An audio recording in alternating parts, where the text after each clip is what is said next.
In our last episode, you heard about First Nations people and businesses that are involved in space. In this episode, we'll speak about the ways that First Nations knowledge and perspectives could benefit space. There is an opportunity for Australia to potentially benefit from the wisdom of Aboriginal and Torres Strait Islander peoples and cultures. Our mob have over 60,000 years of cultural and scientific knowledge, and if approached in the right way, there is an opportunity for these knowledge systems to help build a uniquely Australian approach to space. The Australian Space Agency is exploring what a uniquely Australian approach to space might look like, and today you'll hear about some of the ways that First Nations knowledge could benefit the space sector. So, welcome to Episode 8, First Nations Perspectives in Space. Welcome to Episode 8 of our series with the Australian Space Agency. Today, we're going to be exploring how First Nations cultural and scientific knowledge can benefit space. As we've spoken throughout the series, First Nations people contain over 60,000 years of cultural and scientific knowledge that has been passed down through generations through song, dance, story, and art. Our mob are the world's oldest living culture and have a deep understanding of land, sea, and sky country. The value of First Nations knowledge systems is starting to be recognised, and so is the benefit that First Nations knowledge can have in solving many of the challenges we face on Earth. In 2024, the Australian government updated Australia's national science and research priorities, with 5 priorities that will guide Australian science and research efforts. One of these priorities is to elevate Aboriginal and Torres Strait Islander knowledge systems. The Australian government recognises the value of First Nations knowledge and the opportunity that exists for it to complement Western science. However, First Nations knowledge is not only valuable to Australia's science and research efforts, and there are already examples of where our knowledge is being harnessed to improve efforts in other areas. For example, First Nations people have a long history of caring for country, and these practices are now being used as part of Indigenous land and sea management. Indigenous land and sea management involves a range of activities, including cultural burning. There has been a lot of research into Indigenous fire management, which shows a range of benefits such as promoting soil health, supporting ecosystems, and helping to prevent the spread of bushfires. Our mob's ability to care for country has also resulted in the establishment of over 80 Indigenous protected areas, which are areas of land and sea that traditional owners have agreed to manage for biodiversity conservation. This is not only a perfect example of the value of First Nations knowledge, but also how our knowledge can provide cultural, economic, and social opportunities for our mob. But this is just one example. Our mob's deep understanding of country also provides us with valuable knowledge on food and medicine, both of which could be incredibly valuable to the space sector. As humanity begins to explore the universe and go deeper into space, we need to think about how we keep astronauts healthy and how we can grow food in foreign and harsh conditions. Our mob's deep understanding of the nutritional and medicinal properties of plants is something particularly relevant to these efforts. As we send people deeper into space, we need to have food that provides them with enough sustenance. First Nations knowledge can help with these efforts, as our mob can identify food sources that have the nutrients that people will need. Our understanding of country also provides us with deep knowledge of different types of bush medicine that could also benefit us as we go deeper into space. There are also plans to land humans on Mars, and if we are to have a permanent settlement there, we need to be able to grow food. Aboriginal and Torres Strait Islander people have cared for country in a lot of different conditions, and our ability to understand how to manage these different environments has the potential to help our efforts in space exploration. Indigenous design principles could also help us in setting up settlement on Mars and managing relationships between astronauts. Our mob's sustainable practices are another area that could benefit space. As we send more objects and people into space, we need to make sure that we do this in a sustainable way, and there are a lot of lessons that can be learnt from First Nations groups and cultures. These are just a few examples of different ways that First Nations knowledge could benefit space. To learn more, we spoke to Deen Sanders, who is the prominent First Nations voice in the space sector and a senior partner at Delawite Economics.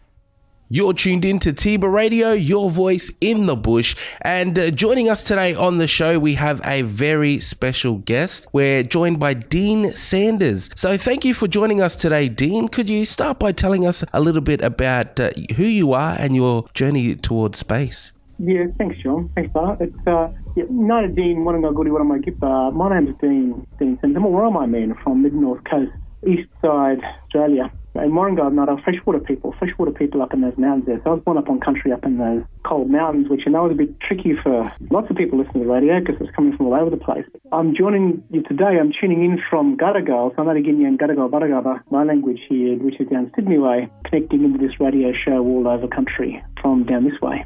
It's great to hear from somebody from other than Darwin. You know, we're up here in Darwin, but great to be able to speak to someone from down that way and, of course, share some knowledge. Yes, look, it's beautiful country. I do love getting up your way, getting up that way with mob. It's beautiful. But we've got lots of culture, lots of family, lots of community down these ways too. And so it's always good to have these sorts of exchanges. That's probably part of this story. I mean, in terms of those other ideas of who I am, that sort of, sorts of Western ideas of who I am. I'm a professor in law down here at University of Newcastle, but I'm also lead an economics practice for one of those consulting companies. And I'm also obviously involved in the space sector and have responsibility and cultural responsibility for some of that story for our mobs right across country as we think about how we can help make sure that this country and the industries of this country deal with space in the proper ways, in our cultural ways. What do you think are some of the benefits or the value of incorporating First Nations knowledge into the way that we do things?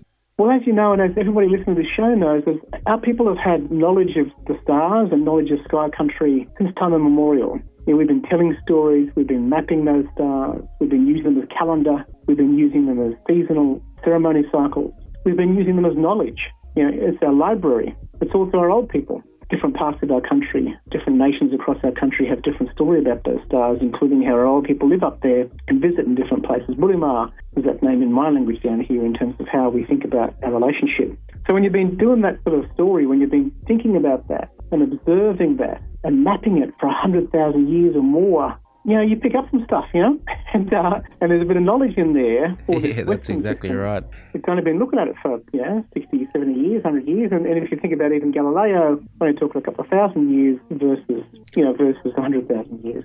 So we've got knowledge to share, and that's not just knowledge about story. People misunderstand that.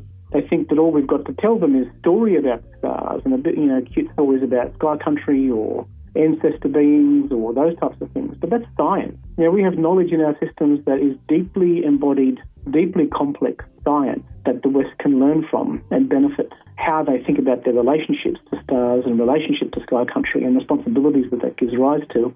So we've got a lot to share, and it's more than just story. What are some of the opportunities for First Nations knowledge to benefit the space sector? Look, I think the biggest one, and I think this is a really important thing for us to step into in our eldership and knowledge systems, is everything about our culture, everything about our knowledge systems talks about the importance of responsibility and the fact that we're not here to extract from nature harmfully. We're here to benefit. We are responsible for it. We're responsible for each other and we're responsible for country. We don't own the earth, the earth owns us. Yeah. And that's simple thing, but it's a powerful thing. It's at the heart of every person, every Aboriginal and Torres Strait Islander person in this country holds that true. And imagine if the Western rocket systems and space sector understood that, because sky country is just part of country for us. Sky country is not up there and distant and somehow disconnected from us. Sky country is part of country. Sky country is part of our stories. We have responsibility for sky country in the same way we have responsibility for country. So imagine what could happen if the whole of the Western space industry understood that we can't be damaging space. We shouldn't be extracting from space in unhealthy and disrespectful ways. So even that's an example of what our knowledge systems have to say. But you're right, there's even really good simple examples, like we know how to survive. We know how to survive in space, we know how to survive in country and rugged and difficult circumstances. And so even those lessons about how we do that and how we rely on each other and how we rely on the system to care for us is an important lesson for the rugged individualism of the West, which thinks everything's down to some one strong man or one strong scientist without realising it's actually about all the other relationships. What are some of the challenges or things that need to be considered when dealing with First Nations knowledge or Indigenous cultural and intellectual property? Yeah, look, that's the really important one, is that every group, every culture has different story about stars.